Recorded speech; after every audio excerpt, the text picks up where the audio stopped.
अशोक शेरा के बारे में यही कहना चाहूंगा कि सर एक निष्पक्ष पत्रकार है, सबकी बात सुनने वाले हैं। ऐसा नहीं है कि मतलब कुछ कुछ पत्रकार होते हैं जो एक ही मतलब मुद्दे को टारगेट कर लेते हैं, दिखाते कुछ है, एक ही चीज को वो लोग टारगेट कर लेते हैं कि भाई हाँ अपन को बीजेपी की बात करनी है, उसको ही बढ़ा चढ़ा के दिखाना है। जैसे अलग अलग पत्रकार है, एक ही अशोक शेरा का वो सीन नहीं है, जो है वो है, दूध है तो दूध है, पानी है तो पानी है, उनका वो सिस्टम है। खटक को आप पहले से जानते हैं या पहले फॉलो कर रखा है? जी कर रखा है, फॉलो भी कर रखा है, और कटक से पहले भी अशोक शेरा के हम फैन है। अच्छा, अशोक शेरा जी को जानते हैं। अशोक शेरा जी के पत्रकारिता के फैन है। कैसे? अभी हम पहुंच चुके हैं माँ करणी के दरबार में। देशनोक बीकानेर से हमारी जो राजस्थान की रंग यात्रा जो चल रही है, उसका पहला पड़ाव बीकानेर की माता के दर्शन के साथ में। अभी अब मेरे पीछे आप देख सकते हैं माता करणी का दरबार है, मंदिर है। कुछ श्रद्धालु भी यहाँ पर आए हुए हैं, हम जानेंगे उनके क्या भक्ति है, कहाँ से आए हैं, किस तरीके का माहौल है। कहाँ से आए हैं? भैया सालासर से आए हैं हम।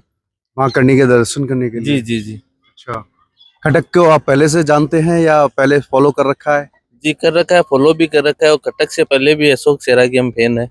अच्छा, अशोक शेरा जी को जानते हैं। अशोक शेरा जी के पत्रकारिता के फैन है हम। कैसी लगती है उनकी पत्रकारिता? बहुत शानदार, बहुत शानदार। निष्पक्ष है। निष्पक्ष है।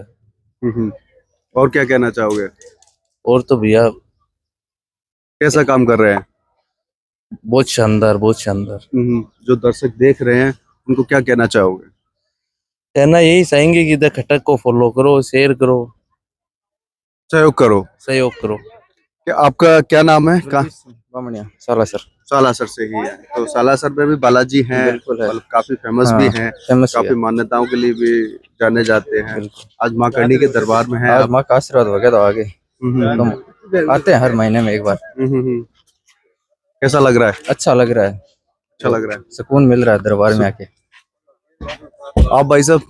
सालासर बालाजी से हूँ मैं भी। अच्छा, बालाजी से ही है। सारा ग्रुप जो आया है बालाजी से ही आया है। फैमिली ग्रुप ही हमारा। फैमिली ग्रुप है। हाँ भैया। हाँ, तो यहाँ पहली बार आए हैं या पहले भी हर महीने में आते रहते हैं हम तो। कैसा लगता है? बढ़िया बढ़िया, माता जी आके सुकून मिलता है हमको तो। सुकून मिलता है। भैया हम तो बाड़मेर में दो ही आदमी के फैन है, अशोक शेरा और रविंद्र सिंह भाटी। रविंद्र सिंह भाटी का अभी जो ऐसे विवाद चल रहा है वो छोटू सिंह रावड़ा के साथ सुना होगा। उसमें तो वो एक राजनीतिक हत्या करने की कोशिश की जा रही है भैया, और किसी की हत्या करना सही नहीं है। उससे उसके रविंद्र सिंह भाटी के कोई फर्क नहीं पड़ेगा भैया उसमें। सूरज कभी डूबता नहीं है। हाँ, डुबाने में टाइम लगता है। क्या लगता है, धमकी वमकी दी होगी छोटू सिंह को? नहीं, अगर धमकी दी है तो छोटू सिंह ने रिकॉर्डिंग वायरल करनी चाहिए। छोटू सिंह रिकॉर्डिंग वायरल करेंगे, अगर उनको एक्चुअल में धमकी दी है तो उनको रिकॉर्डिंग वायरल करनी चाहिए, जिससे क्या है कि जनता को भी पता चलेगा क्या बात हुई है नहीं हुई है। वो तो ऐसे ही जा रहे हैं, कर रहे हैं। अगर उनको धमकी भी दी है तो उनको खुद जाके FIR दर्ज करानी चाहिए। वो तो गए थे तो FIR दर्ज करो। नहीं कराने गए थे, लेकिन वो तो एक काफिले के साथ गए थे, जिस हिसाब से कोई विधानसभा के अंदर प्रत्याशी पर्चा भरने जा रहा है उस हिसाब से गए थे। नहीं जाके हर आदमी को कोई धमकी देता है, करता है, तो वो खुद जाके FIR करवाता है। वो तो एक काफिले के तहत ऐसा है, वो है, फलान है, ये है, वो है। हाँ, बड़ा चढ़ा के वो है, इनको ये सपोर्ट नहीं करते हैं, जाट सपोर्ट नहीं करते हैं, वो नहीं करते। वो तो एक राजनीतिक षड्यंत्र हो गया उससे। भाई सब भाईचारा है, वो भाईचारा की 36 कौम की उनको बात करनी चाहिए, लेकिन वो एक समाज विशेष को, एक रविंद्र सिंह भाटी को टारगेट करके अपना वोट बैंक दूसरी जाति से, ऐसे वोट बैंक नहीं बढ़ेगा उनका, उसमें गिरावट ही आएगी उनकी। और धीरे धीरे आपको पता है वो जहां भी जा रहे हैं मंचों पे उनकी काफी विरोध हो रहा है। भाटी, रविंद्र भाटी का तो एक जगह ही विरोध नहीं हुआ उस मैटर के बाद में। सिंगल विरोध हुआ क्या कहीं? नहीं हुआ ना। तो वही बात है, उगता सूरज कभी डूबता नहीं है। भाटी की कौन सी चीजें हैं जो आपको सबसे ज्यादा पसंद आती है?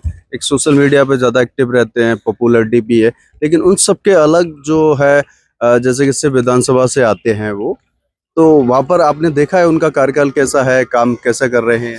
देखो भैया, आजकल जनता को काम की जरूरत नहीं है। विधायक कोई भी बने, उनका काम ऑटोमोट पे होगा, रोड सड़क। देखो अपन को कोई विधायक घर पे ना पैसा नहीं देगा के, काम तो वो रोड का होना है, या कोई भवन का हो गया, सामुदायिक कार्य होना है, हर विधायक कराएगा। लेकिन भाटी की मेन बात यह है कि जो विधानसभा के अंदर जो नए मुद्दे लाता है ना, वो जो नई चीज लाता है राजस्थान के लिए, मतलब शिक्षा का हो गया और हो गया, हर चीज वो विधानसभा में भाटी साहब हाईलाइट कर रहे हैं। उससे क्या है कि सरकार के भी दिमाग में हर चीज आता है कि भाई ये काम जो, करना चाहिए। वो आम जन से, लोगों से आम जुड़े हुए जो मुद्दे हैं हाँ, उनको हाँ, उठाते हैं। हाँ, वो मुद्दों से क्या है कि सरकार भी एक प्रभावित तो होती है ना भैया, तो उससे क्या है सरकार प्रभावित होती है, ये बात है भैया। तो ये चीज सबसे ज्यादा प्रभावित करती है आपको कि वो जो जमीन से जुड़े हुए मुद्दों को उठाते हैं, हाँ, सरकार तक बातों को पहुंचाते हैं, वो सारी चीजें आपको काफी अच्छी लगती है। अशोक सेरा सर के बारे में वो भी सुन रहे होंगे, तो क्या कहना चाहोगे? अशोक सेरा के बारे में यही कहना चाहूंगा कि सर एक निष्पक्ष पत्रकार है, सबकी बात सुनने वाले हैं। ऐसा नहीं है कि मतलब कुछ कुछ पत्रकार होते हैं जो एक ही मतलब मुद्दे को टारगेट कर लेते हैं, दिखाते कुछ है, एक ही चीज को वो लोग टारगेट कर लेते हैं कि भाई हाँ अपन को बीजेपी की बात करनी है, उसको ही बढ़ा चढ़ा के दिखाना है। जैसे अलग अलग पत्रकार है, एक ही। अशोक सेरा का वो सीन नहीं है, जो है वो है, दूध है तो दूध है, पानी है तो पानी है, उनका वो सिस्टम है। तो यहाँ पे हम माता करणी माता के दर्शन करने के लिए आए थे। यात्रा का हमारा पहला पड़ाव भी है और यहाँ पर हमारे कुछ लोग मिले जो सालासर बालाजी से आए हुए, और जो हमारे ऑनर हैं, द खटक के जो ऑनर हैं अशोक सेरा सर, उनके फैन भी हैं ये, और उनकी जो निष्पक्ष पत्रकारिता है उसके गजब के फैन है। उसको मानने वाले हैं कि वो सच को दिखाते हैं। तो सच को दिखाने वाला जो हमारा जो चैनल है द खटक, आप भी हमसे जुड़िए और सहयोग कीजिए। यहाँ से अभी हम आपको दर्शन करवाएंगे माता करणी के, और आपको अंदर भी सारी चीज़ें बताएंगे कि माँ करणी के दरबार में क्या विशेष है, किस तरीके की विशेषताएं रहती हैं, वो सब।